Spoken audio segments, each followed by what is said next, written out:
এমন একজন চোর যাকে ধরার জন্য পৃথিবীর প্রায় 40টা দেশের পুলিশ একত্রিত হয়েছিল, কিন্তু তারপরেও সেই চোরকে কোনোভাবে ধরা যাচ্ছিল না। আর সেই চোরের নজর গিয়েছিল মালয়েশিয়ার টুইন টাওয়ারে, যেখান থেকে সে চুরি করবে প্রায় 8,000 কোটি টাকা। সেই চোর কি সফল হয়েছিল? বন্ধুরা, আজ যে মুভির গল্প আপনাদেরকে বলবো, এই মুভির নাম এনট্রাপমেন্ট। মুভির মধ্যে খুব ভালো ভালো টুইস্ট রয়েছে, তো অবশ্যই শেষ পর্যন্ত দেখতে থাকুন। তো আর বেশি দেরি না করে চলুন শুরু করি আজকের মুভির গল্প।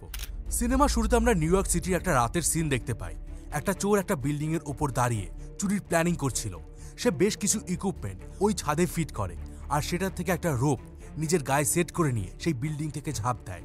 কিছুক্ষণ পরে সেই রোপ সেই জায়গা গিয়ে দাঁড়ায় যে রুমে তাকে ঢুকতে হবে। সে তার কাছে থাকা ইম্পোর্টেড সব টুলস দিয়ে সেই উইন্ডোটা খুলে ফেলে আর রুমের ভেতরে ঢুকে পড়ে। এমন সময় দেখা যায় অন্ধকারের মধ্যে দূর থেকে কেউ যেন তার উপর নজর রাখছে। এই চোরটা সোজা চলে যায় সেই রুমের দেওয়ালে থাকা একটা দামি পেইন্টিং এর কাছে। সে খুব সাবধানে সেটাকে পেছন থেকে খুলে ফেলে, কারণ এটার ভিতরে একটা অ্যালার্ম সেট করা ছিল, আর এটা যদি কোনোভাবে টান লেগে যায় তাহলে সে ধরা পড়ে যাবে, কারণ এটা টান পড়লে অ্যালার্ম বেজে উঠবে। এরপর সে ওই পেইন্টিংটা খুলে নেয় আর সেটাকে রোল করে ফেলে এবং একটা কন্টেনারের ভিতর ভরে ফেলে। কন্টেনারটার গায়ে রিসিপিয়েন্টের অ্যাড্রেস হিসাবে গ্রিন নামের একটা লোকের নাম লেখা ছিল, অর্থাৎ এটাকে গ্রিন নামের কোন একজন লোকের কাছে পোস্ট করা হবে। এবার সে ওই কন্টেনারটাকে পোস্ট বক্সের মধ্যে ফেলে দেয়। এখানেই সিন কাট হয় আর আমরা পৌঁছে যাই মালয়েশিয়ায়। সেখানে আমরা এই গ্রিনকে দেখতে পাই, যার কাছে ওই পেইন্টিংটা পাঠানো হবে। গ্রিনের একটা কল আসে আর তাকে জানিয়ে দেওয়া হয় যে সে ওই পেইন্টিংটা তার অ্যাড্রেসে সেন্ড করে দিয়েছে, আর এটা শুনে সে খুব খুশি হয়ে যায়। এই মেয়েটার নাম ছিল ভার্জিনিয়া, আর এটা ছিল তার অফিস।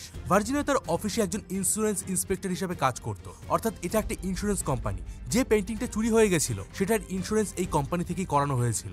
ভার্জিনিয়ার সাথে তার একজন সিনিয়র অফিসার এখন সিসিটিভি ফুটেজ থেকে এটা জানার চেষ্টা করছে যে এই চুরির পেছনে কার হাত আছে। তখন ভার্জিনিয়ার কলিগ হেক্টর তাকে জিজ্ঞাসা করে এই পেইন্টিংটা কে চুরি করেছে, আর তারা যদি এই পেইন্টিং এর কেসটা সলভ করতে না পারে তাহলে তাদের কোম্পানিকে অনেক বড় একটা অ্যামাউন্ট পেমেন্ট করতে হবে, আর এক্ষেত্রে হয়তো তাদের চাকরিও চলে যেতে পারে। এমন সময় তাদের হাতে ওই পেইন্টিং এর একটা পুরনো অকশনের একটা ফুটেজ আসে। সেখানে ভার্জিনিয়া একজন মোস্ট ওয়ান্টেড চোরকে দেখতে পায়। তার সন্দেহ হয়। সে হেক্টরকে বলে এর নাম হলো ম্যাক, আর আমার পুরো বিশ্বাস ম্যাক এই চুরি করেছে, কারণ ম্যাকের মতো ইন্টেলিজেন্ট চোর পৃথিবীতে আর একটাও নেই। এটা শুনে হেক্টর বলে তাহলে আমরা কি এবার ম্যাককে অ্যারেস্ট করব? ভার্জিনিয়া একটু ভেবে বলে কয়েকদিন পর লন্ডনে একটা দামি মাস্কের নিলামি হবে, আর আমার বিশ্বাস যে ম্যাক সেখানেও আসবে, আর আমরা সেখান থেকে ম্যাককে অ্যারেস্ট করতে পারবো। প্ল্যান অনুযায়ী ভার্জিনিয়া এবার ইংল্যান্ডে যাওয়ার জন্য রওনা দেয়। পরের সিনে আমরা দেখতে পাই যে ভার্জিনিয়া ইংল্যান্ডে চলে এসেছে, আর সে একটা শপিং মলের সামনে একটা গাড়িতে বসে ম্যাকের জন্য ওয়েট করছে। এমন সময় একটা গাড়িতে করে ম্যাক ওই মলের সামনে আসে আর তার ভেতরে ঢুকে যায়। ভার্জিনিয়া তাকে দেখতে পায়, আর একটু পরেই ওই মলের ভেতর থেকে একটা এমার্জেন্সি অ্যালার্ম বেজে ওঠে, আর সাথে সাথে সবাই বাইরে বেরিয়ে আসতে থাকে। ভার্জিনিয়া তখন দেখতে পায় ম্যাকও সেখান থেকে বেরিয়ে আসছে, কিন্তু ম্যাক সেই ভিড়ের মধ্যে হঠাৎই যেন গায়েব হয়ে যায়। শেষে নিরাশ হয়ে ভার্জিনিয়া তার হোটেলে ফিরে আসে। হোটেলে ঢুকে সে দেখতে পায় যে তার সুটকেস গায়েব হয়ে গেছে, যার মধ্যে তার সমস্ত ড্রেস ছিল। কোনো উপায় না পেয়ে সে একটা বেড কভার গায়ে জড়িয়ে রাতে ঘুমিয়ে পড়ে। মাঝরাতে হঠাৎ করে তার ঘুম ভেঙে যায়, আর সে দেখতে পায় তার সামনের চেয়ারে ম্যাক বসে আছে। এটা দেখে সে কিছুটা ঘাবড়ে যায় আর ম্যাকের কাছে জিজ্ঞাসা করে সে এখানে কি করছে। ম্যাক উল্টে তাকে জিজ্ঞাসা করে তুমি কেন আমার পিছু নিয়েছো? তখন ভার্জিনিয়া বলে নেক্সট উইকে একটা দামি মাস্কের নিলামি হবে, সেটা চুরির জন্য তোমার হেল্প চাই, তাই আমি তোমার পিছু নিয়েছিলাম। এটা শুনে ম্যাক বলে আমিও এই নিলামের কথা জানি, আর এই নিলামিতে আমিও একজন গেস্ট। এটা বলে সে একটা ম্যাগাজিন দেখায় যেখানে এই নিলামির কথা লেখা ছিল কাল আমি তোমার সাথে মিট করব, আর এটা বলেই সে ওখান থেকে গায়েব হয়ে যায়। ভার্জিনিয়ার রুমের লাইট অন করে, কিন্তু সেখানে তখন ম্যাক ছিল না। নিমেষের মধ্যে ম্যাক কিভাবে গায়েব হয়ে গেল এটা দেখে ভার্জিনিয়া পুরো অবাক হয়ে যায়। পরদিন সকালে আমরা দেখি যে ভার্জিনিয়া আর ম্যাক একটা গাড়িতে করে একটা অ্যান্টিক শপে এসে দাঁড়িয়েছে, আর ভার্জিনিয়া সেই শপের মধ্যে ঢুকে যায়। ম্যাকের দেওয়া শর্ত অনুযায়ী ভার্জিনিয়া সেই শপের ভেতরে থাকা একটা স্পেশাল ফুলদানির দাম জিজ্ঞাসা করে। শপের ওনার সেটা দাম বলার সাথে সাথে ভার্জিনিয়া তার পরিচয় দেয় আর তার সিকিউরিটি এজেন্সির কার্ড দেখায়। এটা একটা ইনভেস্টিগেশনের জন্য আমার দরকার, তাই আমি এটার কোনো দাম দেবো না, আর ইনভেস্টিগেশন শেষ হলে আমি এটাকে ফিরিয়ে দেবো। তারা যখন কথা বলছিল তখন একটা লোক দূর থেকে লুকিয়ে তাদের কথা শুনছিল। শপের ওনার ভার্জিনিয়ার কথা শুনে কায়দা করে একটা চাকু তুলে নেয়, আর নিমেষের মধ্যেই ভার্জিনিয়ার গলায় ঠেকায় আর বলে উপযুক্ত টাকা না দিলে এই ফুলদানি কেউ নিতে পারবে না। ফুলদানিটা ভার্জিনিয়ার হাতে ছিল। সে হঠাৎই আচমকা সেটা দিয়ে শপ ওনারের মাথায় একটা আঘাত করে। শপ ওনার সাথে সাথে সেন্সলেস হয়ে মাটিতে পড়ে যায়। ভার্জিনিয়া দেখে যে ফুলদানিটা ভেঙে গেছে, তবে সেটার মধ্যে একটা ক্যামেরা ফিল্ম আটকানো আছে। ভার্জিনিয়া সেটাকে তুলে নেয় আর গাড়িতে এসে বসে। গাড়িতে বসার সাথে সাথেই শপের ভেতর থেকে সেই লোক যে তাদেরকে লুকিয়ে দেখছিল সে তাদের গাড়ির উপর একটা ছুরি দিয়ে হামলা করে। এরই মধ্যে ম্যাক সেখান থেকে প্রচন্ড গতিতে গাড়ি ছোটায় আর সেখান থেকে পালিয়ে আসে। ভার্জিনিয়া ম্যাককে সেই ফিল্মটা দেখায় আর ম্যাক সেটা তাকে দিতে বলে, কিন্তু ভার্জিনিয়া সেটা তাকে দেয় না। উল্টে সে জিজ্ঞাসা করে, আমাকে এই ফিল্মের ব্যাপারে না বললে আমি কিছুতেই এটা দেবো না। তখন ম্যাক বলে, ওই ক্যামেরার ফিল্মে সেই বিল্ডিং এর নকশা রয়েছে যেখানে এই মাস্কের নিলামি হবে। এভাবেই তারা নিজেদের মধ্যে কথা বলতে বলতে একটা হোটেলের সামনে এসে দাঁড়ায়। এরপর তারা সোজা সেই হোটেলের টপ ফ্লোরে যায়। সেখানে ম্যাক ভার্জিনিয়াকে একটা কথা জানায় যেটা শুনে ভার্জিনিয়ার মাথা নষ্ট হয়ে যায়। ম্যাক বলে, তুমি যে কোম্পানিতে চাকরি করো সেই কোম্পানিতে ইন্স্যুরেন্স করা 4টে দামি ট্র্যাকিং চিপ আমি চুরি করে নিয়েছি, আর সেগুলোর মধ্যে আমি একটা চিপ তোমার ব্যাগের ভেতরে রেখে দিয়েছি। আর সেই ব্যাগটা আমি ক্রিপ্টোনিক নামের সেই বিল্ডিং এ রেখে দিয়েছি যে বিল্ডিং এর বাইরে দাঁড়িয়ে তুমি আমার উপর নজর রাখছিলে। এরপর ম্যাক ভার্জিনিয়াকে কিছু ফটোগ্রাফ দেখায় যেখানে দেখা যায় ভার্জিনিয়া দূরবীন দিয়ে সেই বিল্ডিং এর উপর নজর রাখছে। চুরি না করেও সে ম্যাকের জালে ফেসে গেছে, আর এখন ম্যাকের কথা মেনে না চলা ছাড়া তার কোনো উপায় ছিল না। ম্যাক তাকে এটাও জানায় যে তুমি যদি আমাকে সাপোর্ট না করো তাহলে আমি তোমার এই ছবিটা পুলিশকে দিয়ে দেবো আর তোমাকে চিপ চুরির জন্য জেলে যেতে হবে। ফলে ভার্জিনিয়া তাকে সেই ক্যামেরার ফিল্মটা দিয়ে দিতে বাধ্য হয়। এরপর সেই বিল্ডিং এর টপ ফ্লোরে থাকা একটা চপারে করে তারা উঠে পড়ে। তারা সোজা গিয়ে নামে একটা আইল্যান্ডে যেখানে ছিল ম্যাকের একটা বিশাল বড় ক্যাসেল। এর থেকে বোঝা যায় যে ম্যাক কত বড় একজন চোর, অর্থাৎ সে তার নিজের টাকা দিয়ে এই আইল্যান্ডটাকে কিনে ফেলেছিল আর সেই এই বিশাল বড় ক্যাসেলটা বানিয়েছে। চপার থেকে নেমে ভার্জিনিয়া এই সমস্ত কিছু দেখে পুরোপুরি শকড হয়ে যায়। সেদিন রাতে ম্যাক ভার্জিনিয়ার রুমে আসে আর তাকে বলে, আজ তুমি রেস্ট নাও, কাল আমরা চুরির প্ল্যানিং নিয়ে ডিসকাস করব। পরদিন সকালে ম্যাক সেই বিল্ডিং এর নকশা নিয়ে ভার্জিনিয়ার সাথে ডিসকাস শুরু করে দেয়। কিছুক্ষণের মধ্যেই ভার্জিনিয়াকে ম্যাক পুরো নকশাটা বুঝিয়ে দেয়। কে ভেতরে যাবে এই টপিকটা উঠতেই ভার্জিনিয়া বলে যে সে ভেতরে যাবে আর সেই চুরি করবে। প্রথমে ম্যাক আপত্তি করে কিন্তু পরে সে রাজি হয়ে যায়। পরের দিন আমরা দেখতে পাই যে ভার্জিনিয়া জিমন্যাস্টিক করছে আর এটা দেখে ম্যাক বুঝে যায় যদি ভার্জিনিয়াকে ট্রেনিং দেওয়া যায় তাহলে সে ওই চুরিটা খুব সহজে করতে পারবে। এমন সময় ম্যাক একটা পেইন্টিং ভার্জিনিয়াকে দেখাতে নিয়ে আসে আর সেটা দেখে ভার্জিনিয়া চমকে যায়, কারণ এটা ছিল সেই পেইন্টিংটা যেটা সিনেমা শুরুতেই চুরি হয়েছিল। আর এখানে আসে একটা অন্যরকম টুইস্ট। এখানে আমরা জানতে পারি যে ভার্জিনিয়াও ম্যাকের মতো একজন প্রফেশনাল চোর। ম্যাকের মতো এত বড় না হলেও তার নামেও বেশ নামি দামি কিছু চুরির রেকর্ড আছে। আর শুরুতে যে পেইন্টিং চুরিটা দেখানো হয়েছিল সেটা ভার্জিনিয়া চুরি করেছিল। চুরির সময় আমরা দেখতে পেয়েছিলাম যে সেই চোর মানে ভার্জিনিয়া পেইন্টিংটাকে একটা পোস্ট বক্সের মধ্যে ফেলে দিয়েছিল আর দূর থেকে একজন লোক দূরবীন দিয়ে তাকে দেখছিল। আর সেই লোকটা অন্য কেউ নয়, সেটা হলো ম্যাক। ভার্জিনিয়া চলে যাওয়ার পর পোস্ট বক্স থেকে ম্যাক সেই পেইন্টিংটা হাতিয়ে নেয় আর নিজের কাছে রেখে দেয়, অর্থাৎ সেই পেইন্টিংটা মিস্টার গ্রিনির কাছে যায়নি। আসলে ভার্জিনিয়া ভেবেছিল সে নিজের চুরির দায় ম্যাকের ঘাড়ে চাপিয়ে দেবে, কিন্তু সে সাকসেস হয়নি। আর সে একদমই ভাবতে পারেনি যে তার করা চুরির উপরে ম্যাক অলরেডি নজর রাখছিল। অর্থাৎ আমরা বুঝতে পারি ম্যাক সব সময় প্রথম থেকেই ভার্জিনিয়ার উপর নজর রেখে চলেছে। আর এখানে আপনাদের এটাও ক্লিয়ার করে দেয়, ম্যাক যখন জানতে পারে যে ভার্জিনিয়া নিজের চুরি করা পেইন্টিং এর দোষ ম্যাকের উপর চাপানোর চেষ্টা করছে, তখনই সে ওই চিপগুলো চুরি করে ভার্জিনিয়ার ব্যাগে রেখে দিয়েছিল তাকে ফাঁসানোর জন্য। এবার বলুন তো এই টুইস্টটা আপনাদের কেমন লাগলো? সত্যি বলতে এই পর্যন্ত মুভিটা দেখে আমার মাথা পুরোপুরি ঘুরে যায়। এবার বলুন তো এই টুইস্টটা আপনাদের কেমন লাগলো? সত্যি বলতে এই পর্যন্ত মুভিটা দেখে আমার মাথা পুরোপুরি ঘুরে যায়। আপনাদের কেমন লাগলো সেটা কমেন্ট বক্সে অবশ্যই জানাবেন। চলুন এবার দেখে নেই বাকি গল্পটা। পরদিন জন নামের একটা লোক ম্যাকের বাড়িতে আসে আর তাকে চুরির জন্য বেশ কিছু ইকুইপমেন্ট দিয়ে যায়। ম্যাক আর জন একে অপরকে খুব ভালোভাবে জানতো। তখন ম্যাক কথায় কথায় জনকে বলে যে ভার্জিনিয়ায় তাদের নেক্সট চুরিটা করবে। এরপর শুরু হয় ভার্জিনিয়ার চুরির ট্রেনিং। প্রথমে ম্যাক ভার্জিনিয়াকে শেখায় কিভাবে একটা সিমেন্টের ব্লক বা ওয়াল ডায়নামাইট দিয়ে ফাটাতে হবে। আর এরপর আসে মেইন ফেজ, যেখানে রাখা থাকবে সেই মাস্ক যে রুমে রাখা ছিল সেই রুমের ভেতরে ছিল লেজার। সহজভাবে সেই লেজার ভেদ করে যাওয়া একেবারেই অসম্ভব। লেজারের গায়ে যদি কোনোভাবে টাচ লেগে যায় তাহলেই অ্যালার্ম বেজে উঠবে আর চোর হাতে নাতে ধরা পড়ে যাবে। এই লেজারের ট্রেনিং দেওয়ার জন্য ম্যাক লাল রঙের সুতো দিয়ে সেই সুতোর সাথে বেশ কয়েকটা ছোট ছোট ঘন্টা লাগিয়ে দেয়। আর এই সুতোর মধ্য দিয়ে ভার্জিনিয়াকে যেতে হবে। সুতো গায়ে বেঁধে গেলে সেই ঘন্টা বেজে উঠবে। ভার্জিনিয়া সেই সুতোর ভেতর দিয়ে খুব সাবধানে এগিয়ে যেতে থাকে, কিন্তু বেশ কিছুক্ষণ যাওয়ার পরই তার গায়ে সুতো লেগে যায় আর ঘন্টা বেজে ওঠে, অর্থাৎ সে ফেল হয়ে যায়। আর না পারার জন্য ম্যাক তাকে বেশ কিছু খারাপ কথা শোনায় আর ভার্জিনিয়াও তার উপর চিৎকার করে ওঠে, কারণ এটা প্রচন্ড টাফ কাজ ছিল আর ভার্জিনিয়া তার নিজের সবটা দিয়ে চেষ্টা করছিল। পরদিন আবার সেই প্র্যাকটিস শুরু হয় আর এবার ম্যাক ভার্জিনিয়ার চোখে একটা কাপড় বেঁধে দেয়। সেই অবস্থায় ভার্জিনিয়া তার প্র্যাকটিস শুরু করে। ভার্জিনিয়া ধীরে ধীরে সঠিকভাবে লাল সুতোর জালকে অ্যাভয়েড করে সামনের দিকে এগিয়ে যাচ্ছিল। আর এবার সে ফাইনালি তার টাস্ক কমপ্লিট করে ফেলে আর মাস্কের সামনে চলে আসে। সে এবার মাস্কটাকে নিজের হাতে তুলে নেয় আর এটা দেখে ম্যাকের টেনশন কিছুটা কমে যায়। সেদিন রাতে ম্যাক ভার্জিনিয়াকে একটা ড্রেস দেয়, যেটা পরে ভার্জিনিয়া সেই মাস্কের এক্সিবিশনে যাবে। পরদিন সকালে ভার্জিনিয়া সাইকেল চালিয়ে একটা ফোন বুথে যায় আর সেখান থেকে সে হেক্টরকে ফোন করে। সে হেক্টরকে বলে যে সে এখন ম্যাকের সাথেই আছে আর যখন ম্যাক সেই মাস্ক চুরি করবে তাকে সে হাতে নাতে ধরে ফেলবে। এদিকে ম্যাক তার বাড়িতে বসে পার্সোনাল একটা ডিভাইস দিয়ে তাদের দুজনের কথা শুনে নেয়। তবে ভার্জিনিয়া বাড়ি ফিরলে ম্যাক তাকে কিছুই বলে না। পরদিন তারা সেই ড্রেস পরে মাস্কের এক্সিবিশনে যায়। সেখানে সবাই ওই বহুমূল্য মাস্কটাকে দেখতে গিয়েছিল আর এখানে আমরা জনকেও দেখতে পাই যে ম্যাকের বাড়িতে গিয়েছিল। ম্যাক আর ভার্জিনিয়া সেই মাস্কের সামনে চলে যায়। ম্যাক তখন ভার্জিনিয়ার ড্রেস ঠিক করার বাহানায় মাস্কের সামনের ফ্লোরে একটা ট্র্যাকিং ডিভাইস লাগিয়ে দেয়। তারা নিজেদের পায়ের ম্যাপ দিয়ে ক্যালকুলেশন করে ডিভাইসটা এমন একটা জায়গায় লাগিয়েছিল যেখানে কোনো লেজার রে থাকবে না। আর এরপর সেখান থেকে তারা বেরিয়ে আসে। এক্সিবিশন শেষ হয়ে গেলেই সেই রুম বন্ধ করে দেওয়া হয় আর সেখানে থাকা যে ইনভিজিবল লেজার ছিল সেটাকে অন করে দেওয়া হয়। এদিকে আমরা দেখতে পাই ভার্জিনিয়া আর ম্যাক একটা বোটে করে একটা টানেলের ভেতরে ঢুকছে। সেখান থেকে তারা জলের মধ্যে ঝাঁপ দেয় আর সাঁতার কেটে জলের নিচে থাকা গেটের সামনে এসে দাঁড়ায়। এরপর তারা সেই গেট কেটে ভেতরে ঢুকে যায়। তারা প্রথমে একটা চেম্বারের ভিতরে ঢুকে যেখানে আর কোনো জল ছিল না। এখানে ম্যাক তার কাছে থাকা ডিসপ্লে ডিভাইস বের করে যেখান থেকে তারা ওই রুমের ডিরেকশন দেখতে পাচ্ছিল। সময় নষ্ট না করে তারা সেদিকে এগোতে থাকে। এবার তারা এসে দাঁড়ায় সেইখানে যেখানে তাদের ওপরের ফ্লোরেই সেই রুমটা ছিল, অর্থাৎ সেই ট্র্যাকিং পয়েন্টটা যেটা ম্যাক ভার্জিনিয়ার ড্রেস ঠিক করার বাহানায় লাগিয়েছিল। এরপর তারা সেই সিলিং এ বেশ কিছু ডায়নামাইট লাগিয়ে দেয়। ফ্লোরটা এতটাই পুরু ছিল যে একটা ব্লাস্টে সেটাকে ব্রেক করা সম্ভব ছিল না, আর যদি শব্দ হয় তাহলে গার্ড সেটা শুনে ফেলবে। তাই তারা একদম একটা অনবদ্য প্ল্যানিং করে। একটু পরেই রাত 12টা বাজবে আর সেই বিল্ডিং এ একটা বড় ঘড়ি আছে যেটাতে পরপর 12টা বেল পড়বে। তাই তারা সম্পূর্ণ ব্লাস্টটাকে 12টা ছোট ছোট ব্লাস্টে ভাগ করে নেয়। কিছুক্ষণের মধ্যেই রাত 12টা বাজে আর বেল বাজতে শুরু করে। দেখা যায় সেই 12টা ঘন্টার সাথে ম্যাচ করিয়ে 12 বার সেই ব্লাস্ট হচ্ছে আর এর ফলে সেই ফ্লোর ব্রেক হয়ে যায়, যার কারণে গার্ড কোনো শব্দ শুনতে পায়নি। এবার ম্যাক একটা স্পেশাল ডিভাইস লাগিয়ে দেয় যেটার সাহায্যে সে ওই ইনভিজিবল লেজারগুলোকে দেখতে পাচ্ছিল। ভার্জিনিয়া সেই ফাঁকা রুম দিয়ে ভেতরে প্রবেশ করে। সে ওখানে কোনো লেজার দেখতে পাচ্ছিল না, কিন্তু সে ম্যাকের দেওয়া ইনস্ট্রাকশন শুনে শুনে মাস্কের দিকে এগিয়ে যাচ্ছিল। সে খুব সাবধানে ধীরে ধীরে মাস্কের দিকে এগোচ্ছিল।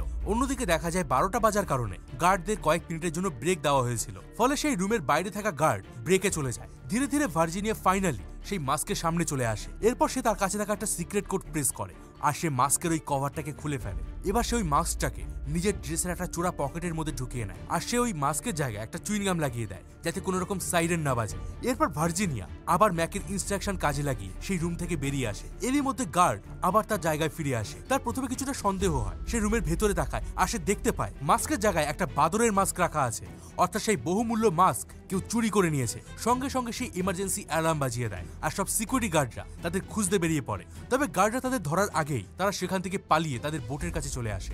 ম্যাক আগেই বোটে উঠে পড়ে আর সে ভার্জিনিয়ার কাছ থেকে সেই মাস্কটাকে নিয়ে নেয়। এরপর সে ভার্জিনিয়াকে জলে ডুবিয়ে মারার চেষ্টা করে, কারণ পেন্টিং চুরি না করে ভার্জিনিয়া তাকে চোরের তকমা দিয়েছিল। সুযোগ বুঝে ভার্জিনিয়া তার পায়ের বুটে থাকা একটা চাকু ম্যাকের গলায় ধরে আর এটা বেশ ভালো করে তাকে বুঝিয়ে দেয় যে সেও চাইলে তাকে এখনই মেরে ফেলতে পারে আর মাস্ক আর পেন্টিং নিয়ে সে এখনই পালিয়ে যেতে পারে। কিন্তু সে চাকুটা ম্যাকের হাতে দিয়ে দেয়, ফলে ম্যাক তাকে বিশ্বাস করা শুরু করে আর এখানেই সিন কাট হয়ে যায়। সিন শিফট হয় আর আমরা দেখি ম্যাক আর ভার্জিনিয়া মালয়েশিয়ায় পৌঁছে গেছে। ভার্জিনিয়া জানায় সেখানে তার নেক্সট মিশন আছে আর সেজন্যই সে এখানে এসেছে। সেখান থেকে তারা দুজনে সোজা চলে যায় তাদের রুমে। রুমটা ফাঁকা ছিল, সেখানে কোনো বেড ছিল না, ছিল শুধুমাত্র ওপেন ফ্লোর। তবে সেই রুমের ব্যালকনি থেকে তাকালে দেখা যাচ্ছিল মালয়েশিয়ার সেই পপুলার টুইন টাওয়ার। ভার্জিনিয়া বলে, আমরা এখানে বসে আমাদের চুরির প্ল্যানিং করব। ওই যে টুইন টাওয়ার আছে ওখানেই আছে ওয়ার্ল্ডের সব থেকে বড় ব্যাংক। এই ব্যাংকের থেকে ওয়ার্ল্ডের সব ব্যাংকে অল্প অল্প করে ব্ল্যাক মানি পাঠানো হয়। সেই সব টাকা যে ভল্টে রাখা হয় সেটা লক ব্যাংকের চেয়ারম্যানের রেটিনার স্ক্যান ছাড়া খোলা যায় না। ম্যাক বলে, সেই রেটিনার ছাপ তুমি কোথা থেকে পাবে?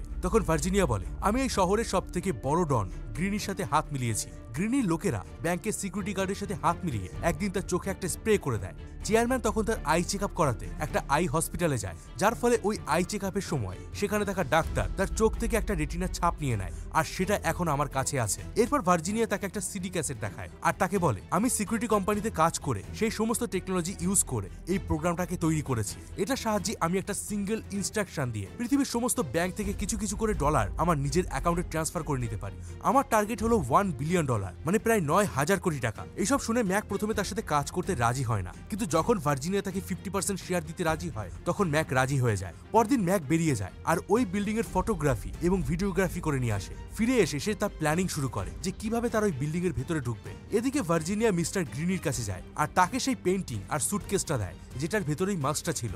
গ্রিনি পেন্টিংটা নিয়ে নেয় আর তাকে টাকা দেওয়ার পরিবর্তে একটা ডিভাইস দিতে চায় যেটা ছাড়া ভার্জিনিয়া ওই চুরিটা করতেই পারবে না। এরপর গ্রিনি সেই সুটকেসটা খোলে আর দেখা যায় সেটার মধ্যে একটা পাথর রাখা রয়েছে। এটা দেখে তার মাথা খারাপ হয়ে যায় আর সে ভার্জিনিয়াকে সেখান থেকে তাড়িয়ে দেয়। ওদিকে ম্যাক জনের সাথে দেখা করে আর সে তাকে ওই মাস্কটা দেয় আর বলে কয়েকদিনের মধ্যে সে ওই পেন্টিংটা তাকে দিয়ে দেবে। এটা শুনে জন তাকে সন্দেহ করে আর এটা বুঝিয়ে দেয় যে সে নিশ্চয়ই ভার্জিনিয়ার সাথে হাত মিলিয়েছে আমি যদি ওই পেইন্টিংটা না পাই তাহলে আমি তোমাদের সবকিছু ফাঁস করে দেবো। আর মাস্কটা না নিয়েই সে ওখান থেকে চলে যায়। এখান থেকে আমরা বুঝতে পারি যে ম্যাক আর জন দুজনে ছিল বিজনেস পার্টনার। সেদিন ম্যাক বাড়ি ফিরে আসলে ভার্জিনিয়া তার উপর হামলা করে দেয় আর তাদের মধ্যে বেশ কিছুক্ষণ ধরে হাতাহাতি চলতে থাকে, কারণ মাস্কটা ওই সুটকেসের ভিতর না থাকার জন্য গ্রিনির কাছে ভার্জিনিয়ার রেসপেক্ট খারাপ হয়ে যায়। এভাবেই তারা একে অন্যের বেশ কাছে চলে আসে আর পরদিন ম্যাক তাকে সেই মাস্কটা ফিরিয়ে দেয়। এরপর ভার্জিনিয়া সেই মাস্কটা নিয়ে গ্রিনির কাছে যায় আর সেই ডিভাইসটা নিয়ে ফিরে আসে। কিন্তু সে যখন বাড়ি ফিরছিল তখন মার্কেটের ভেতর দিয়ে ভার্জিনিয়াকে একজন কিডন্যাপ করে নেয় আর অন্য একটা জায়গায় নিয়ে আসে যেখানে হেক্টর ছিল।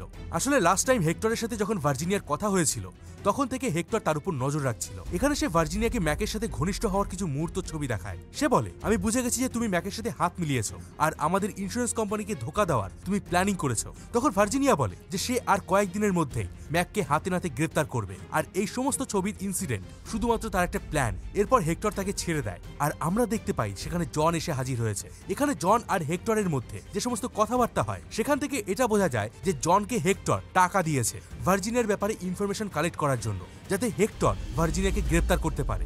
এবার আসে সেই রাত। ভার্জিনিয়া আর ম্যাক বেরিয়ে পড়ে ব্যাংকের উদ্দেশ্যে। ম্যাক একজন ক্লিনিং স্টাফের ড্রেস পরে ওই বিল্ডিং এর ভিতর ঢুকে পড়ে। এদিকে ভার্জিনিয়া একটা সুন্দর ড্রেস পরে ওই নিউ ইয়ারের পার্টিতে গেস্ট হিসাবে আসে। ম্যাক লিফটের সিকিউরিটি ক্যামেরার কন্ট্রোল রুমে গিয়ে একটা ডিভাইস সেট করে দেয় আর সেখান থেকে বেরিয়ে আসে। এদিকে আমরা দেখতে পাই যে হেক্টর সেই হোটেলে গেছে। সে সোজা গিয়ে সিসিটিভি রুমে ঢুকে পড়ে। সেখানে গিয়ে তাদের সাথে পরিচয় করে নেয় আর বলে আজ এখানে যেন কোনো ধরনের সার্ভিলেন্সের প্রবলেম না হয় আর সেই জন্য তাকে পাঠানো হয়েছে। ওদিকে ম্যাক একটা ডিভাইসের টাইমার সেট করে দেয় আর সেখান থেকে বেরিয়ে সোজা এসে দেখা করে ভার্জিনিয়ার সাথে। ভার্জিনিয়া কিনে সে একটা লিফটের ভিতর উঠে পড়ে আর সেটা হেক্টর দেখে নেয়। লিফটে করে সে কয়েকটা ফ্লোর ক্রস করার পর 70 নম্বর ফ্লোরে এসে তারা লিফট থেকে নেমে যায়। বেরিয়ে তারা সেই লিফটের বাইরে থাকা একটা বাটনে প্রেস করে আর সেই লিফটে আবার তারা ঢুকে পড়ে। তবে এবার হেক্টররা আর তাকে দেখতে পায় না, অর্থাৎ ম্যাক তার ডিভাইস দিয়ে ওই লিফটের ক্যামেরাকে ব্লক করে দিয়েছে। এরপর ম্যাকরা ড্রেস চেঞ্জ করে নেয় আর সোজা গিয়ে 86 নম্বর ফ্লোরে নামে। এরপর তারা ফ্লোরে একটা অদ্ভুত স্প্রে করে আর দেখা যায় সেখানে ইনভিজিবল লেজার রয়েছে। খুব সাবধানে তারা সেটাকে ক্রস করে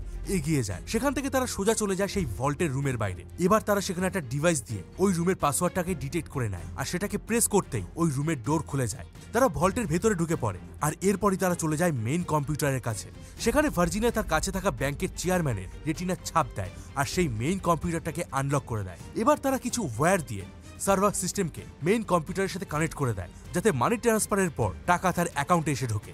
এদিকে নিউ ইয়র্কে বসে থাকা একটা টিম প্রতি বছর নিউ ইয়ারের রাতে 10 সেকেন্ডের মধ্যে এই ব্যাংক থেকে মানি ট্রান্সফার করে, কারণ শুধুমাত্র এই দিন রাত 12টা বাজার আগে 10 সেকেন্ডের জন্য এই ভল্ট অফ হয়ে যায় আর রাত 12টায় আবারও ভল্ট স্টার্ট হয়ে যায়। সুতরাং এই 10 সেকেন্ডের মধ্যেই তাদের মানি ট্রান্সফার করতে হবে। এরই মধ্যে সেই শেষ 10 সেকেন্ড স্টার্ট হয়ে যায় আর মাত্র 10 সেকেন্ডের মধ্যেই সব টাকা ভার্জিনিয়ার অ্যাকাউন্টে এসে ঢোকে। অন্যদিকে নিচে সবাই নিউ ইয়ারের আনন্দে মেতে উঠেছিল। ভার্জিনিয়া যখনই তার মেইন কম্পিউটার থেকে ওয়ারটাকে ডিসকানেক্ট করে দেয় তখন সেই ভল্টের এমার্জেন্সি অ্যালার্ম বেজে ওঠে। সঙ্গে সঙ্গে মেইন কম্পিউটারটা হাইড হয়ে যায়। তবে সেখানে তাদের সেই মানি ট্রান্সফার করা সিটিটা আটকে গেছে দেখে ভার্জিনিয়া একটা নাট টাইট করা রেঞ্জ দিয়ে ব্লক করে দেয়। ততক্ষণ একটা বিশাল সিকিউরিটি ফোর্স সেই বিল্ডিং এর ভিতর ঢুকে পড়ে। এদিকে তাদের ভল্টের ডোর বন্ধ হয়ে যাচ্ছে দেখে ম্যাক একটা টুল ভার্জিনিয়ার দিকে ছুড়ে দেয় আর ভার্জিনিয়া সেটা দিয়ে তার ডোরটাকে ব্লক করে দেয়। ম্যাক এবার সেখান থেকে সেই সিডি ক্যাসেটটা বের করে নেয়। তারা দেখে যে এখনই যদি তারা না বেরিয়ে পড়ে তাহলে তারা এই ভল্টের মধ্যে লক হয়ে যাবে। তাই তারা সময় নষ্ট না করে দৌড়ে সেই ভল্ট থেকে বেরিয়ে আসে। সেখান থেকে বেরিয়ে এসে তারা সোজা একটা লিফটে উঠে যায় আর নিচে নামতে থাকে। হেক্টর দেখে যে একটা লিফট উপর থেকে নিচের দিকে নামছে আর সঙ্গে সঙ্গে সে ওই লিফটটাকে জ্যাম করে দেয়। এদিকে ম্যাকরা বিপদে পড়ে যায়। তখন ম্যাক একটা আয়রন রড দিয়ে সেই লিফটের ডোর খুলে ফেলে আর সেখান থেকে তারা দুজনে পালিয়ে যায়। এদিকে পাশের বিল্ডিং থেকে আর্মিরা সেটা দেখতে পায় আর তাদের দিকে মাস্টার্ড গ্যাস ফায়ার করে।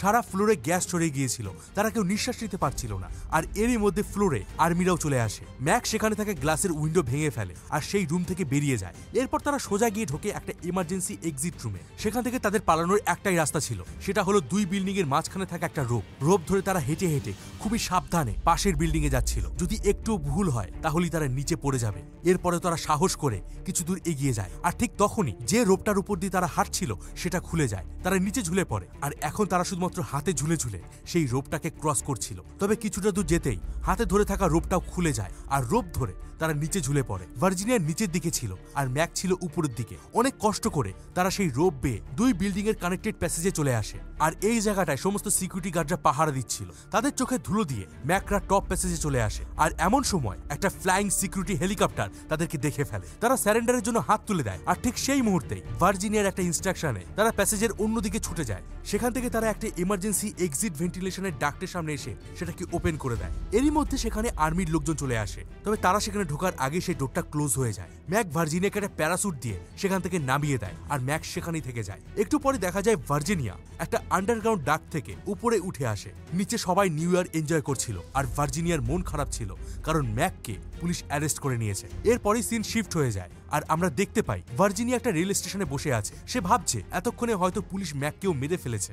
এরই মধ্যে সেখানে ম্যাক চলে আসে। ভার্জিনিয়া তার দিকে ছুটে যায় আর তাকে জড়িয়ে ধরে। আর ঠিক তখনই সেখানে একে একে জন, হেক্টর আরো বেশ কয়েকজন পুলিশ অফিসার চলে আসে। ভার্জিনিয়া এটা দেখে অবাক হয়ে যায় আর আমরা জানতে পারি যে জন অনেক আগে থেকেই FBI এর সাথে যুক্ত ছিল আর ম্যাকও এটা পরেই জানতে পেরেছে। হেক্টর আর জন একসাথে মিলে প্ল্যানিং করছিল ভার্জিনিয়াকে অ্যারেস্ট করার, আর তাদের এই প্ল্যানে পরে ম্যাক জয়েন করেছিল। এই সমস্ত কিছু শুনে ভার্জিনিয়ার খুব খারাপ লাগে। এমন সময় ম্যাক ভার্জিনিয়ার সাথে কথা বলার জন্য তার কাছে আসে আর তার কানে কানে বলে, আমি তোমার পকেটে সেই সিডি রেখেছি আর অন্য পকেটে একটা গান রেখেছি। ভার্জিনিয়া ম্যাকের প্ল্যান বুঝে যায় আর এক ঝটকায় সেই গানটা বের করে। সে সাথে সাথে সেটাকে ম্যাকের মাথায় ধরে। এরপর ভার্জিনিয়া কায়দা করে ম্যাককে সেখানেই রেখে চলন্ত ট্রেনে উঠে পড়ে। আর এটা দেখে প্ল্যাটফর্মে থাকা জন, হেক্টর আর পুলিশ ফোর্স নেক্সট স্টেশনের দিকে যেতে শুরু করে।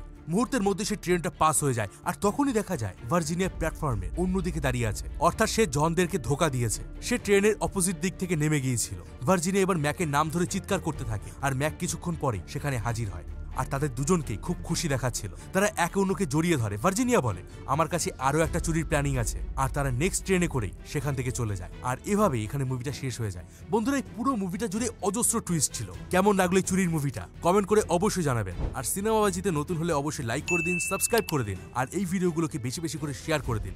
আমাদের চ্যানেলে অনেকদিন ধরে আমরা ভিডিও দেইনি, যার কারণে আমাদের চ্যানেলের রিচ অনেকটা ডাউন হয়ে গেছে।